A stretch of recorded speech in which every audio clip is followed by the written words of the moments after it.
Welcome to the Big Mike Fun Podcast, where you'll learn about advanced wealth building strategies from real estate investing to creating massive ROI and secured retirement profits. So pour yourself a cup of coffee, grab a notepad, and lean in. Because Big Mike has got the mic, starting now. Welcome to the Big Mike Fun Podcast. I'm the Big Mike Zlatnik, and today it is my pleasure and a privilege to welcome Jennifer Steward. Hi, Jennifer. Hello, Mike. Thank you so much for having me today. It's great to be here. I'm honored and humbled to have you, and it was great to see you again in Dallas just a few weeks back. And let me do a quick intro. So Jennifer is the owner and founder of Phone Phoenix Agency, an REI data source complementary company serving real estate investors seeking off-market acquisitions through cold calling, lead management, virtual acquisition management, list pooling, skip tracing, and wholesaling. To complement her buyer's community, she's also a hard money lender, and you do wholesaling and wholetailing. And I'll stop. That's enough of the introduction. It's very technical. So let's go to the journey. First of all, I just want to say we need more successful women leaders in real estate. You're one of them. So Thank you, it's Mike. so good to have you. Thank you for your leadership and adding some great energy to the space. So tell a little bit about your journey, your family, where do you live, and all the fun stuff. But start with kids, cats, pets, or anything that works for you. Yeah, so I have 2 chickens and a cat. One of my chickens is a rescue. She only has 1 leg, so she hops around, but she hops around pretty quickly. And I get to interact with her as I work from home throughout the day. And my cat, she's a very strange cat. You know, she doesn't care for mice at all. Sometimes, we live right behind a field, and whenever they mow, the mice will find their way in, despite our best efforts. And she could care less, So we have glue traps that do that job instead of the cat. So, pets are funny. Like you think activity is species specific, but it turns out it's pretty personality specific sometimes. Just like you talked about being. If you feed them well, they don't have to hunt for mice. Yeah. My cat did the same thing a while back. We had to go away. We had to give the cat to my wife's parents, and they live in a building. And apparently, the cat caught a mice, and she didn't kill the mice. She just played around with the mice and released her. So it can happen if they're fat. They don't need to. They don't want to do that. Yeah. And then I have 2 boys. I have one who's 14 that you got to meet there in Dallas, Bruce. And then I also have Adam, who's turning 9 at the end of this month. And then I have been with their father since I was 16, and I'm now 39. So 23 years with him. And I could not be a business owner without him. He does everything else so that all I have to do is focus on the business. And his mother was a CEO for a very large home health company. I won't say which one because they ended up in scandal, although she was totally found innocent. But she was a CEO of a very large company at the time. And she was making $1 million a year as a CEO in 1994, which is, probably about 3 million in today's dollars, if you would agree with that, Mike. So so for him, women being successful is very normal. And in fact, he's not very happy with me whenever I'm not successful. If I'm not making $1 million a year, he's kind of wondering, Jennifer, what are you doing? You're kind of slacking. And my dad is the same way. He expects me to perform at high levels. He used to travel around the world installing telecommunications cords to countries that didn't have telephones in the 90s. Like I remember him going to Jakarta and central parts of Africa to lay down all types of hardware so that there could be phones in places where we take for granted there's not only phone but internet now.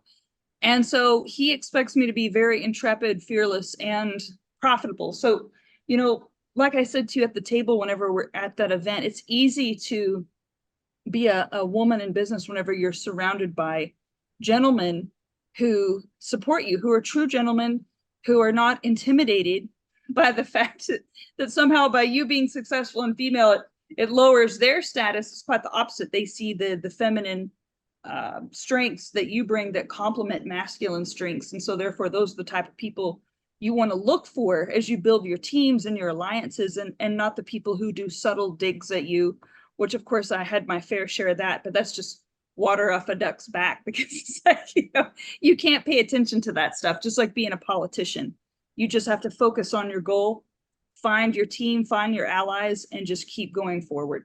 See who you can help, right? That's what business really is who can we help and how. That's wonderful. You're blessed with a wonderful family.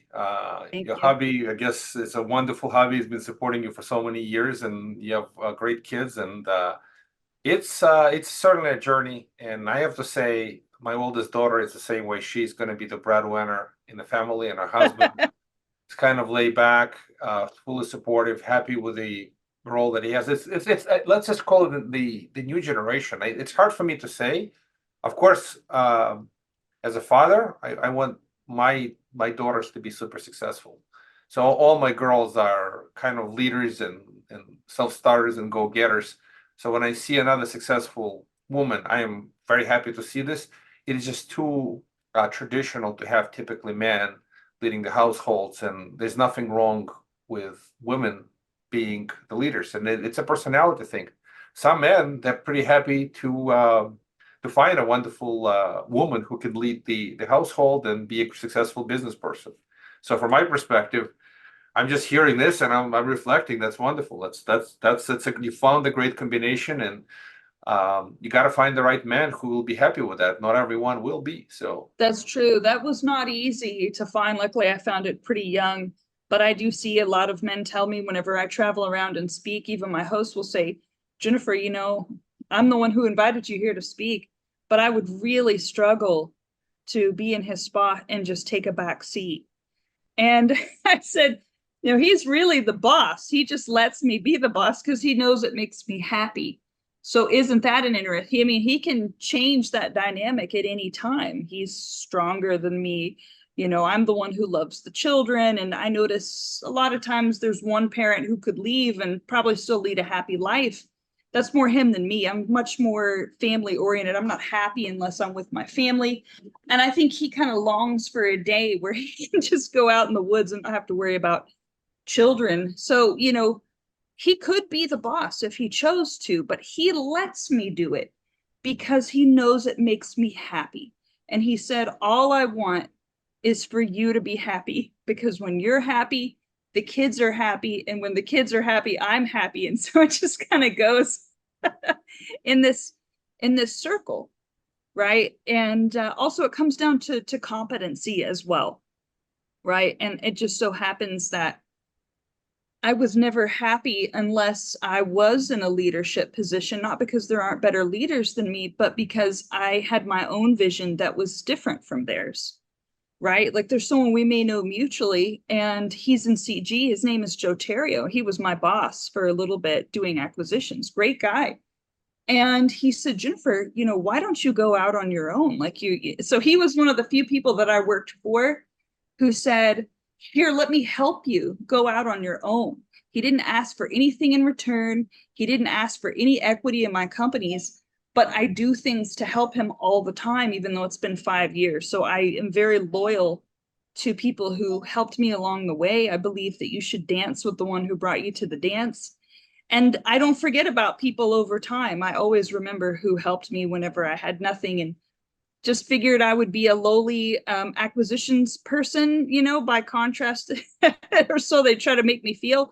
But Joe Terrio, he didn't do that. In fact, he's the one who told me to go to your dinner that first night. He said, hey, Big Mike's coming into town. You need to sign up for his dinner here, and you need to show up to that. And I said, okay, Joe, thank you. So he's the reason why we know each other. So I loved working for Joe, but he said, Jennifer, your talent is wasted here working for me. Go start your own company. And so I was lucky to have people like that in my life. I appreciate you sharing that. And yeah, Joe is a great guy, and it demonstrates great confidence in his own abilities, and being able to step back and let you succeed is a wonderful quality. So, but let's talk a little bit about business. Let's Sure. talk about how did you get started as a business owner, and what's been your journey growing your business? Because It's not easy. Any business is hard. You have also That's family, kids, and most men rely on a woman to take care of the kids. I certainly, my yes. wife makes a big difference in our household because if I were to feed the kids and take all this stuff, they'd be hard. They'd be hungry every day. I even had to call my wife and ask, "What am I supposed to give the kids for lunch?" Because she's working today. She's optometrist. So it was kind of That's funny to great. have these conversations. When I'm home, well, I work from home, but when kids are home in the summer, they didn't go to a camp or whatever. How do I feed them? What do I do? And some men get lost, and I'm one of these guys who I don't know what to do. How am I supposed to kid feed? What do they eat? And it's just, how long have you been around the kids? And it gets hilarious. So Yeah, it's a pretty domain specific skill for sure. And it's hard to wear many hats. So you ask a great question. Whenever I had my children and they were babies, they were my sole focus. So, keeping it in the context of business, that was an evolution. So when I first gave birth, I breastfed my children until they were 3 years old. Now, you never knew that was going to be on your podcast, so I'm talking about that. But it was really important to me to be completely present whenever my children were babies. So from age 0 to 3 for my first, I was a full-time mother. And then I went back to college and graduated summa cum laude with a bachelor's of science in psychology. And then right after I graduated, 2 months after I gave birth to our second son, stayed home another 3 years and was just a full-time housewife. At that time, he paid all the bills and he was a bicycle mechanic. So we were right at the poverty line, but I had a vision, Mike, and the vision was once my children got to a certain age, then I was going to start my career, but not until then. So we endured at the poverty line for all those years to give children a mom who was completely focused. And luckily, Daryl shared that vision with me. I know a lot of men who were a little bit more materialistic and they wanted their women to go back to work so they could have a nice truck. And there's nothing wrong with that. That just wasn't our vision. So as soon as Adam, our youngest, turned 3, I put him in daycare full time, which was very hard. But then all of a sudden, my career took off. So with a psychology degree, what can you do? I wanted to possibly go get my PhD in epigenetics, behavioral epigenetics, and my GPA was good enough to do so. And Daryl said, I cannot stand by you through another degree. I need you to work, please. We've suffered for so long. I said, okay, you're right. You're right. We've been poor long enough. So I had a friend of mine. She said, hey, why don't you cold call for this investor friend of mine? She said, you have one specific talent, and that is your ability to read people's motivations. You've had it. She'd known me since middle school. She said, you've had it since middle school. Now you have a degree behind it. Please come and call for my investor boss. She's out of Seattle. Her name is Heather Saylor. And I said, great. How much does it pay? She said, $5 an hour. Because, they're used to hiring the Filipino VAs. And I said, okay, I'll do it. She said, are you serious? I said, yeah, absolutely. I'll do it. And Daryl, my husband, he's like, no way, you didn't get a degree to make $5 an hour. My grandma said, you didn't, how could you go with 70K in student debt for $5 an hour? I said, give me 10 years. Give me 10 years and see where this skill set leads me. So I could see the potential of how the hardest part in any deal is not finding the funding. It's finding the deal and negotiating. So I figured if I got good at that, everything else would come. All the other knowledge would be easy by contrast. So I spent several years between $5 and $15 an hour. The poverty continued for another few years as I built up the skill set. And he was working and we separated for a bit. I think the poverty had gotten to him. He's like, I'm out of here. So then I'm a single mom and I have to pay the bills on $15 an hour. So I would start at 8 a.m. on the East Coast calling for Joe, and then call all the way until 11 p.m. calling for investors in Hawaii for several years. And so in about 8 years, I put in, well, let's see, closer to 6 or 7 then, I'm thinking. Yeah. I put in about somewhere between 15,000 and 20,000 hours on the phone with sellers. That's an insane amount because it was 6 days a week for several years, right? And Yes, so it's the mastery, they call it, like the book Outliers, 10,000 hours. You've put it at least that, more than that, to build incredible mastery, to achieve a level of, I don't know if you want to call it a grandmaster of these lead negotiations, but it's certainly a phenomenal investment, and that gives you the skills, or they have given you the skills that you have today. And in real estate, you make money on the buy. You just got to get the buy, exactly. right? You got to get the deal. Exactly. So even though I didn't make much money learning that skill, it was well worth it, because from that skill set, a gentleman named Jim Ingersoll recognized how many hours I was putting in, and I'll say from his perspective, my talent combined with skill and experience and education with my psychology background. So he put me on stage, and I thought, it was 2021, and I'm not sure he was having an easy time finding speakers. So he said, Jen, will you come and speak at my event? And I thought, well, sure, I'll do Jim. I'll do my good buddy Jim Ingersoll a favor. I'll go speak at his event. Well, little did I know, he was doing me the biggest favor of my life, because then I was speaking in front of hundreds of real estate investors, most of them with a net worth of at least a few million.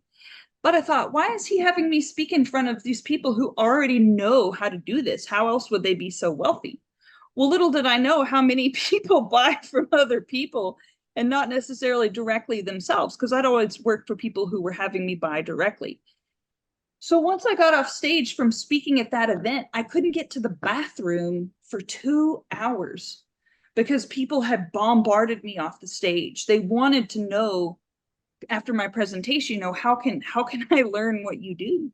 And I was overwhelmed. I didn't have coaching, anything. I didn't plan on being a coach. I didn't have anything to sell. And I was just like, oh my gosh, nobody prepared me for what was going to happen. But from that, I was introduced to many people, and that's how my companies were born. I had a data and skip tracing supplier who came to me and said, hey, you have a big following. Now, not big, but I'll say a very interactive following, a very loyal following, very niche following. You have this following, can you sell the data? I don't know. And then I had already started my agency in 2018, but all of a sudden I had a better labor supply because people were saying, hey, are you tired of trying to deal with managing Americans? How about I bring you all my Egyptian callers, all my Filipino callers? And they were just as good for 1/4 the price often. And so it was being put on stage that gave me the connections to have access to the supply as well as a ready-made buying audience. And of course, I had to do the work of quality control, making sure that I was honest, had integrity, stayed on top of everything. And so, of course, I had a big learning curve to go from, $15 an hour to between 40,000 and 60,000 a month, which is going to be way less than some people that listen to your podcast, and maybe way more. So that's not a brag. I'm just telling you that was quite a huge increase in income very quickly with a lot of responsibility. And so there were some learning curves there. There were some business maturity learning curves there. The first time someone was unhappy and they were making threats, I thought, my God, this is insane.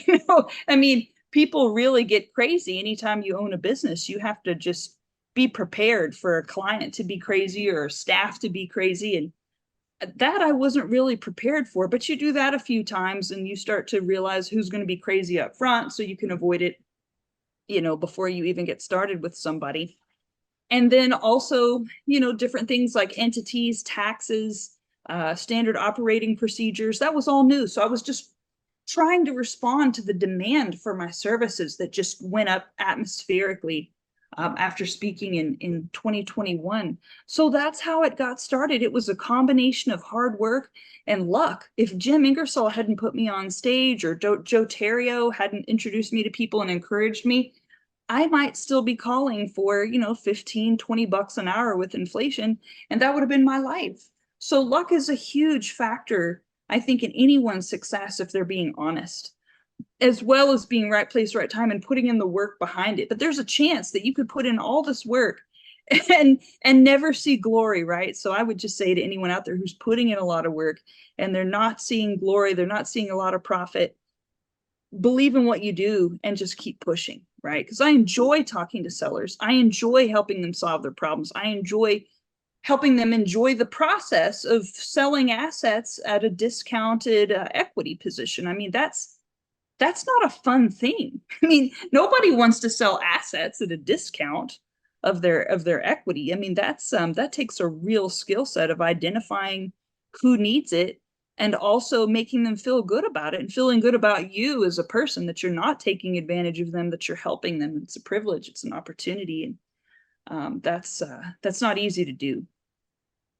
Yeah, Jennifer, thank you for sharing this, because what you just said is actually a very powerful and unique skill. And I've operated mostly in commercial real estate, so I've seen a lot of people do this through the collective genius and dealing with these situations. But ultimately, real estate is all about, it's an inefficient asset class, or an inefficient, well, at least private transactions are inefficient. And what it means is that the sellers typically have to be motivated to give you a good deal. So good deals are happening all the time in these private transactions. So you as the buyer need to be able to connect with them and make them feel happy, even though they're not necessarily getting a perfect price. But it's all a question of basically meeting their expectation versus what the market can do. And if you can't make a deal with them, they can't sell the house. They'll right. never sell the house for the price that they want, unless they list the property on the market, they fix it up, et cetera, et cetera. Exactly. So you cannot get everything at the same time. You either get your price, or you get your transaction fast, or you get whatever other needs. And what you do is important, because if you understand all these factors, you create an opportunity for yourself to buy at a discount, and you solve their problem, whatever the problem is. And if they're not motivated sellers, it's okay. They can go and sell That's it right. on their own. So it's an attitude of abundance, and I've seen it done many times. And if it's done the right way, it's a win-win. It's difficult. Most of the time, you think about it, well, I win, they lose, I got a great price. That's not how the whole thing transacts. It transacts, it's a win for them. And it's a win for you. If you could present it that way, it can be a win for both parties, that both parties can walk away with happiness. I've watched this many times. When you get a motivated seller, for whatever the reason, I've seen either they're old or they have family, and I'm not an expert in the field. Right. But as long as you meet their happiness, it's not about every dollar and every deal. So, Well said. well, let's go back to your kind of journey. How many folks you manage today, and your evolution going from a single practitioner just doing these calls to being business owner and dealing with all elements of a business. Like you said, operating the company, operating the business, and then obviously managing teams of folks. I'm just curious, how many folks you're managing today? They work for you one way or another. I have a staff of about 200, but I don't manage them all directly. That would be insane. So I have, as you know, I have team leaders for each country that I operate in. So, well, I have actually 2 in Egypt, 2 in Pakistan, and 3 in the Philippines. So there's 5 men. So each one has about 40 people that they manage and oversee. But then I also do talk to most of them directly as needed. So I kind of have memorized all of their personalities. But the only way that's possible is because I acquired them over a period of time. So each person who's new, I spend about an hour with them, maybe sometimes 30 minutes. I get to know them. And then I start to see their strengths and weaknesses. So as I have a client come in, whether it's data, skip tracing, someone who needs acquisitions coaching, cold calling, appointment setting, whatever it is, or hard money lending even, which, I don't want to be in bad taste and talk about that. In fact, I look forward to hopefully borrowing from you guys someday, as appropriate as deals come in. But I have to think about how does my staff correlate to the personality and needs of the client, and I kind of have it memorized. So I will directly interact with someone and say, hey, for example, Monique, I think this client would be great for you based on your personality and their needs. And so I do some of that. I am still the one who does the client acquisition. I'm still the one who attracts the client. I haven't been great at replacing myself in that role. So I do kind of memorize who everybody is and then send them accordingly, but I'm not the one who manages the day to day. That would literally be impossible. So I have team managers.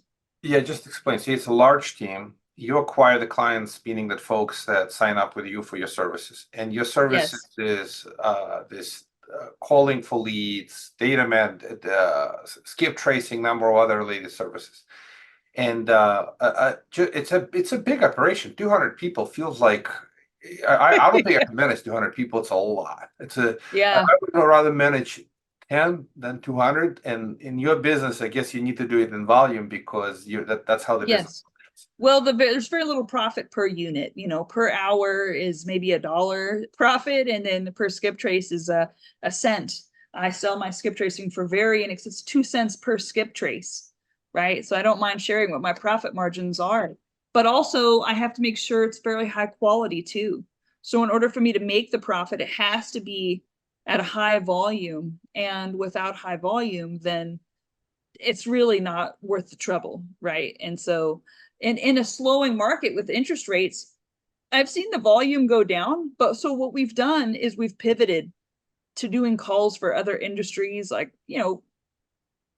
let's see here, anything from Russians coming to me wanting me to sell lighted mirrors to hotels, Indian magnet, like paper magnates, guys have these big toilet paper companies and napkin companies they want me to sell to restaurants, or people in China who are selling these lights that go on top of Jeeps, so I was a generalist before I became specialized in real estate in terms of sales. So I've had to somewhat go back to those generalized roots to maintain the volume because of interest rates in real estate.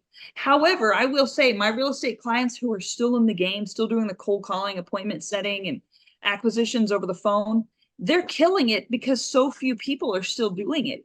So for everyone who's like, oh, it was saturated, well, right now it's not saturated, at least not in most markets. So that's is a interesting observation. Yeah, I didn't realize this. Of course, transaction volume fallen through the floor because of the higher for longer interest rates. But I guess the ones who are left are the survivors, and they're doing well. So yeah, kind of like in Forrest Gump, whenever there was that hurricane and Forrest Gump was the last boat. All the boats got washed out, and then the only remaining boat is to get all the fish. But I can't charge those few remaining boats exorbitant prices that make me uncompetitive. So I'm still at the same price for the few boats left that are killing it. And so, like you noticed, I always told Tom Barry, I said, Tom, if my business ever slows down, I'm going to start doing my own deals. So like we discussed before, I'm finally able to do my own deal. So I'm looking at hotels in Dallas. So I have that skill set of doing acquisitions over the phone, obviously, but it's kind of an all day, everyday thing. It's not something you can do quickly. So I feel like I've earned the right to purchase from other wholesalers now instead of finding my own deals.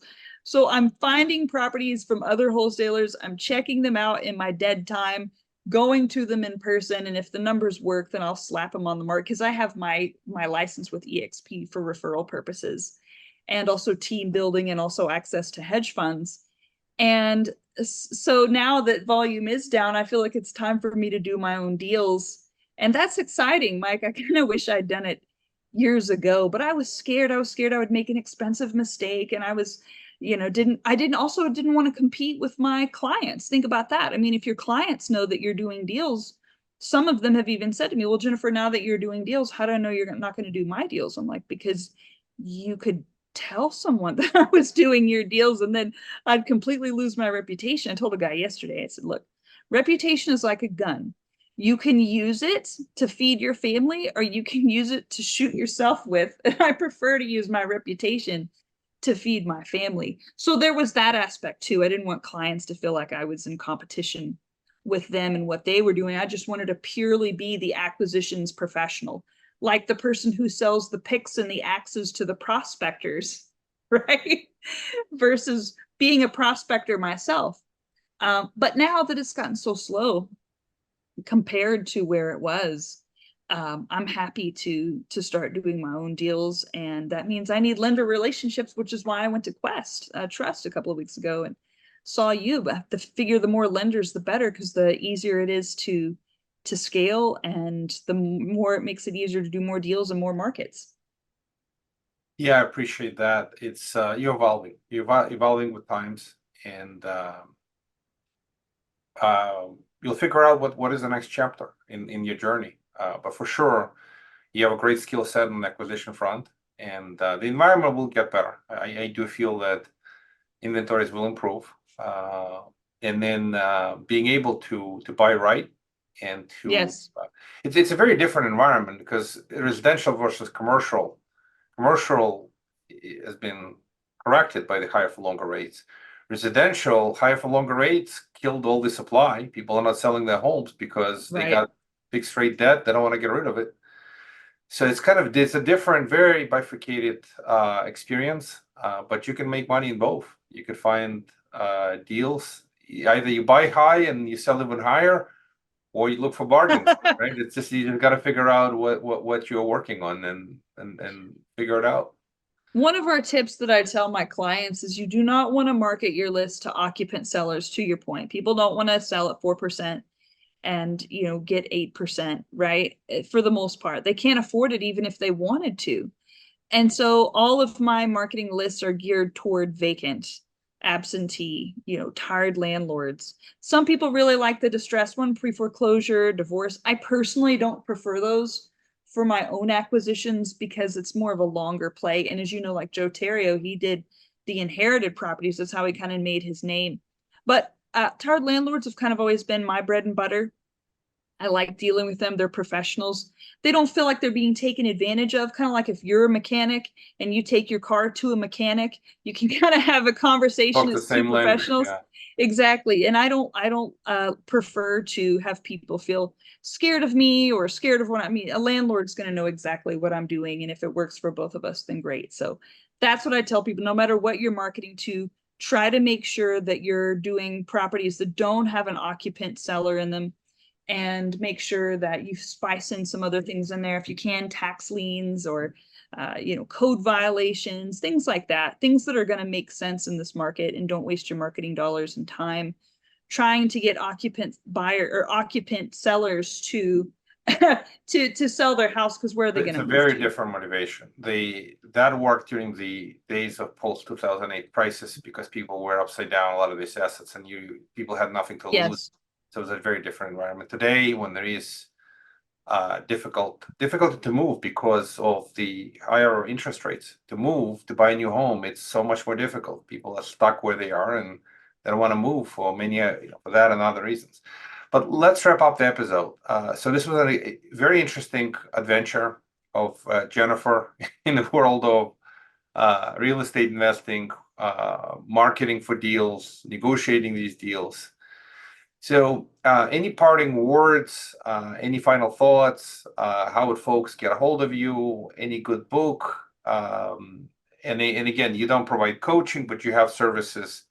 And how would folks look you up and understand what services you offer and etc.? So what's the best way to reach out? I do coaching. Whatever I spoke that first time, I was not prepared to do coaching, but after that, there's so much demand that now that I do. And Jeff Watson, my attorney, who you probably know, was kind enough to put that program together for me about 3 years ago. So I do coaching. My favorite book in terms of sales is going to be the book Go for No.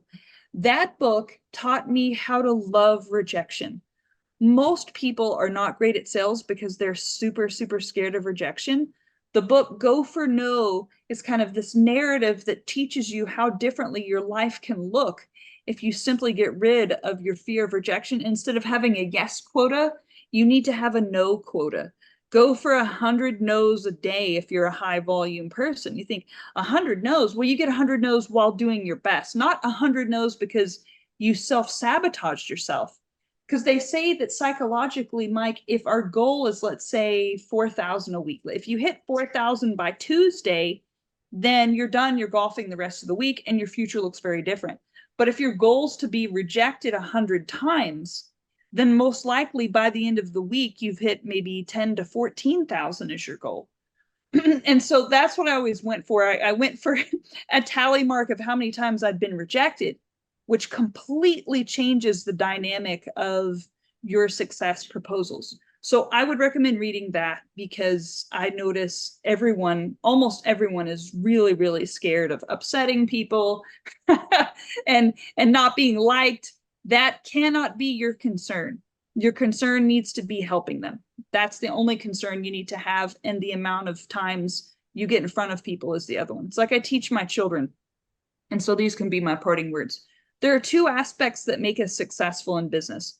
The other is attaining and controlling a supply of something that our competitors hopefully can't touch, right? So we need a supply where we can buy low, whether it's the skill set of talking to sellers, whether it's inexpensive but high quality data, whether it's inexpensive but high quality labor. Maybe in your case, it's money that you can get, right? And you can pay a certain amount, but then you need to lend it out at a higher amount. So we need a supply of something that there's some sort of barrier to entry for. And then the other aspect, and then try to control that supply. And I use the word control loosely. I'm not saying we lack an abundance mindset, but we don't just go giving it out willy-nilly, right? It needs that knowledge needs to be earned by someone who's a stakeholder in your life and willing to be maybe a lifelong partner with you in your business. And then the other aspect is ABM, always be marketing. Always be whatever you think you need to do for your marketing, double it. Whether it's posting on social media, whether it's TV, radio, PPC, speaking at events, having a marketing department, whatever it is, never stop marketing. Think, oh, I'm good. I don't want to pay for this marketing budget. I've already made this much this month. Or, oh, I'm busy. I'm going on vacation. Well, you're going to come home to a dead business a lot of times if you go on vacation and someone's not marketing while you're gone. Whenever I go on vacation, I have all my marketing planned out and done ahead of time so that I don't have to think about that while I'm on vacation. I appreciate your always be marketing. That's a brilliant way to put it. I appreciate your wisdom. Thank you for sharing. We do have to wrap up this episode. As I said, all good things come to an end, and so does this episode. Again, how would folks reach out to you? Is their website, just so you can share? You can email me at jen@reidatasource.net. That's JEN at REI for real estate investing, datasource.net. Or something most people don't do is you can call me on my cell phone. Because let me tell you something, Mike, I know anyone who's listening to your podcast is going to be a high quality person. So my personal cell is 469-952-8011. I actually do answer my phone, unlike most people. And if I don't answer, it's because I'm in a meeting. So feel free to both call and or email. Thank you, Jennifer. I greatly appreciate your sharing your wisdom and thank you, Mike. Courage to share your personal cell phone. Not too many people do that. So. Yeah, well, I'm not scared. I'm ready. Thank you kindly. And I really enjoyed this discussion. Until the next time. And enjoy your journey. And I'm wishing you the best of success. And we'll keep chatting. So thank you. Sounds great, Mike. Thank you so much. Thank you for everything.